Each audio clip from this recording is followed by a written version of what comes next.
एक गांव में गंगा अपनी दो छोटी बहनों अंजू और मंजू के साथ रहती है। अंजू और मंजू दो जुड़वा बहनें हैं। गंगा अपनी दो छोटी बहनों अंजू और मंजू और अपने माता पिता के साथ बहुत ही खुशहाल जीवन जी रही थी। लेकिन तभी उनका ये खुशहाल जीवन दुख भरे जीवन में बदल जाता है। एक रोज जब गंगा के माता पिता उसकी दो छोटी बहनों को उसके साथ घर पर छोड़कर खुद शहर किसी काम से गए थे, वहाँ एक दुर्घटना में उनकी मौत हो जाती है।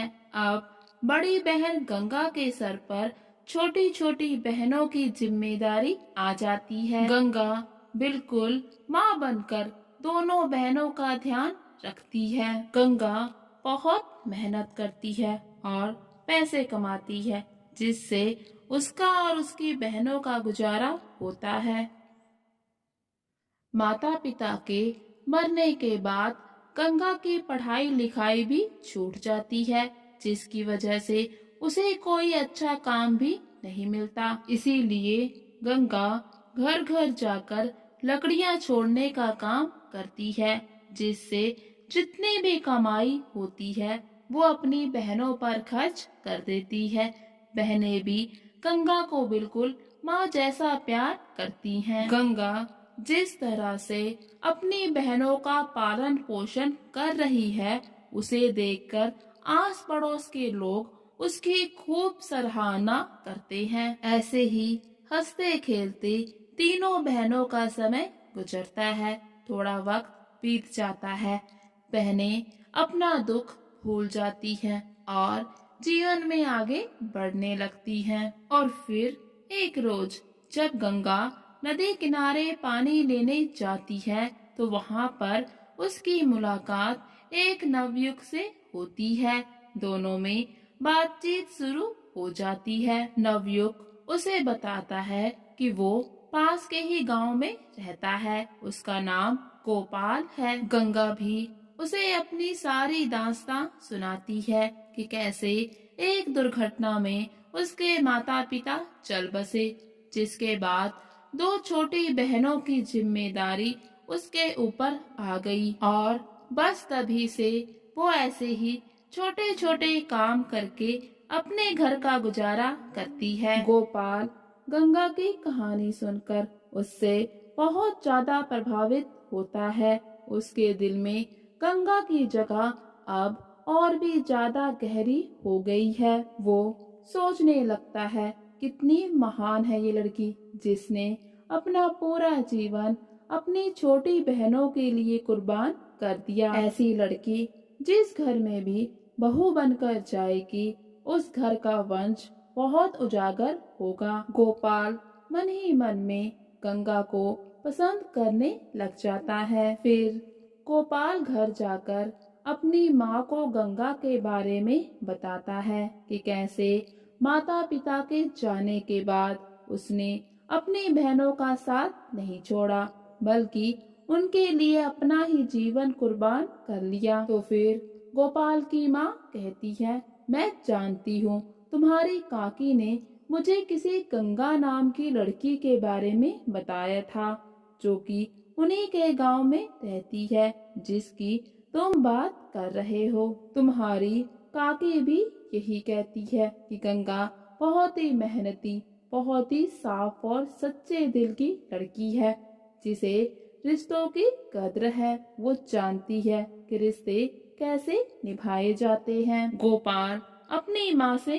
कहता है, माँ मुझे गंगा अच्छी लगती है, क्या हम उसे अपने घर की बहू नहीं बना सकते? मैंने अभी तक गंगा को भी अपने दिल की बात नहीं बताई, सोचा पहले आपको बता दूं, फिर जैसा आप कहेंगी वैसा ही होगा। तो फिर गोपाल की माँ कहती है, लेकिन बेटा वो अपनी दोनों बहनों को छोड़कर यहाँ आकर कैसे रहेगी? उसकी बहनें अभी बहुत ही छोटी हैं। मुझे लगता है कि वो इस शादी के लिए राजी नहीं होगी, और फिर हम भी इतने काबिल नहीं हैं कि दो दो छोटी बच्चियों की जिम्मेदारी ले सके।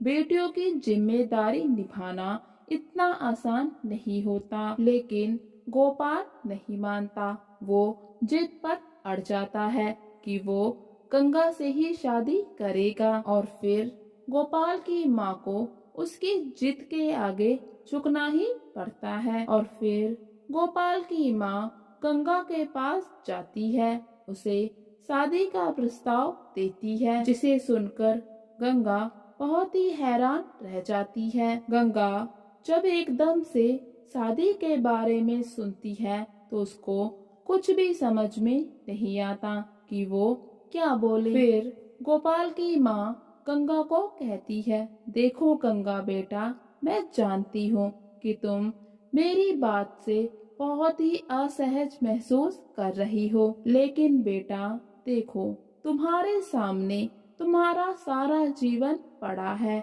ऐसे कब तक जीवन में अकेले रहोगी? माना कि अंजू और मंजू तुम्हारी छोटी बहनें हैं, तुम्हारी जिम्मेदारी बनती है कि उनका ख्याल रखे, लेकिन तुम्हारा खुद का भी तो जीवन है, तुम इसे यूं ही बर्बाद तो नहीं कर सकती। तो इस पर गंगा कहती है, देखिए काकी, मेरी बहनें मेरी सिर्फ जिम्मेदारी नहीं है, बल्कि मेरे जीने का सहारा है। माँ बाबा के जाने के बाद वो ही थी जिनके सहारे मैं जी रही हूँ, नहीं तो भला मैं अकेली इस संसार में क्या करती। गंगा आगे कहती है, मैं अगर शादी करूंगी तो मेरी बहनें मेरे साथ जाएंगी, नहीं तो मैं जीवन भर शादी नहीं करूंगी।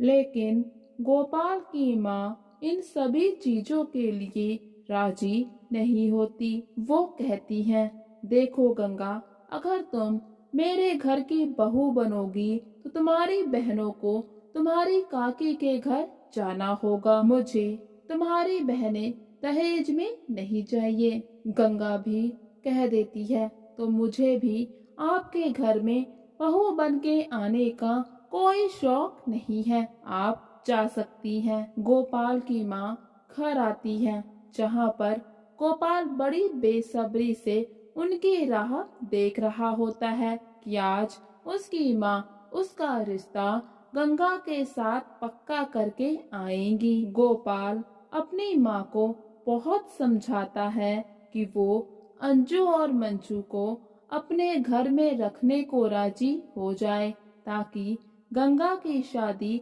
उसके साथ हो सके। लेकिन उसकी माँ नहीं मानती और फिर गोपाल गंगा से मिलने उसके पास जाता है, जहाँ पर दोनों फैसला करते हैं कि वो मंदिर में शादी कर लेंगे। गंगा और गोपाल शादी कर लेते हैं। गोपाल अब गंगा के साथ उसी के घर में रहना शुरू कर देता है। गोपाल अंजू और मंजू को बहुत प्यार करता है, वो उन्हें बहुत प्यार से रखता है और उनकी जिम्मेदारी भी उठाता है। और फिर धीरे धीरे समय बीतने लगता है। अंजू और मंजू अब बड़ी हो गई हैं। दोनों बहनें पढ़ाई में हमेशा से ही बहुत होशियार थीं। फिर बड़े होने पर दोनों बहनें टीचर की पढ़ाई करती हैं, जिसमें सफल होती हैं, सरकारी अध्यापिका बन जाती हैं। आज पूरा गांव जानता है कि गंगा ने एक बहन होने के नाते भी एक माँ होने का फर्ज निभाया। पूरा गांव गोपाल और गंगा की बहुत ही प्रशंसा करता है कि उन्होंने अंजू और मंजू का जीवन संवार दिया और एक बहुत ही नेक काम किया है। और अब गंगा के घर की आर्थिक स्थिति भी पहले से बहुत ज्यादा अच्छी हो गई है। और फिर सच्चाई तो यही है कि जब हम नेकी के रास्ते पर चलते हैं तो भगवान भी हमारी मदद करते हैं, जैसे उन्होंने गंगा की। उन्होंने गंगा के जीवन में गोपाल जैसे अच्छे लड़के को भेजकर उसका जीवन सुधार दिया। गोपाल के सहारे की वजह से ही गंगा अपनी बहनों को उच्च स्तर की शिक्षा देने में कामयाब हो पाई। आज गंगा अपनी बहनों के ऊपर गर्व करती है कि उसकी बहनें आज अपने पैरों पर खड़ी हैं और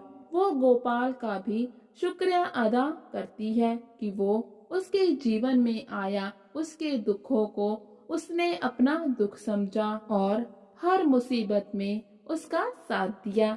ऐसा जीवन साथी भगवान सभी को दे।